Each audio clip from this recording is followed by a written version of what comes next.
ہمارے پیارے پیغمبر محسن انسانیت حضرت محمد صلی اللہ علیہ وسلم کا 8واں نکاح حضرت جویریہ سے ہوا۔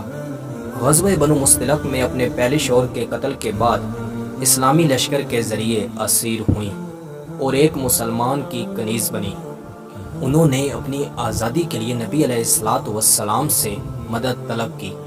ہمارے پیارے پیغمبر محسن انسانیت نے انہیں خرید کر آزاد کیا اور آزادی کے بعد شادی کا پیغام دیا۔ 5 یا 6 ہجری میں ان کا نکاح حضرت محمد صلی اللہ علیہ وسلم سے ہوا۔ حضرت جویریہ کے والد حارث بن ابی زرار قبیلہ بنو مصطلق کے سردار تھے۔ آپ صلی اللہ علیہ وسلم نے ان کے مہر کے طور پر 40 غلاموں کو آزاد کیا اور مسلمانوں نے نبی علیہ السلام کی اطاعت کرتے ہوئے اس جنگ میں گرفتار ہونے والے تمام قیدیوں کو آزاد کر دیا۔ حضرت جویریہ رضی اللہ تعالیٰ عنہ کی عمر 20 برس تھی۔ حضرت جویریہ نے ایک خواب دیکھا تھا کہ یثرب کا چاند چلتا ہوا ان کی گود میں اترتا ہے۔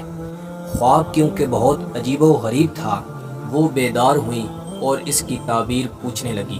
کچھ دنوں کے بعد جب ان کا نبی علیہ السلام سے نکاح ہوا تو آپ نے اپنے خواب کی تعبیر پا لی۔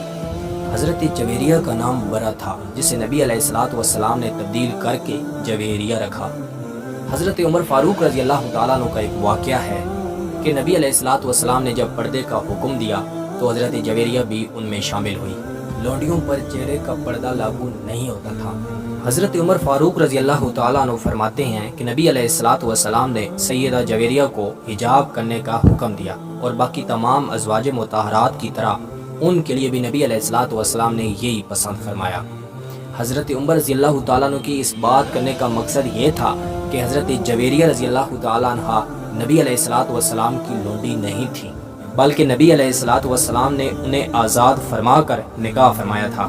حضرت جویریہ رضی اللہ تعالیٰ عنہ 56 ہجری کو امیر معاویہ رضی اللہ تعالیٰ عنہ کے دور حکومت میں مدینہ میں وفات پائی اور مدینہ کے والی مروان بن حکم نے آپ کی نماز جنازہ پڑھائی اور جنت البقیع میں دفن کیا۔ میں امید کرتا ہوں کہ آپ کو یہ ویڈیو پسند آئی ہوگی۔ مزید ایسی ویڈیو دیکھنے کے لیے ہمارے چینل کا وزٹ کریں، دوستوں کے ساتھ شیئر کریں، کومنٹس میں اپنی رائے کا اظہار ضرور دیں۔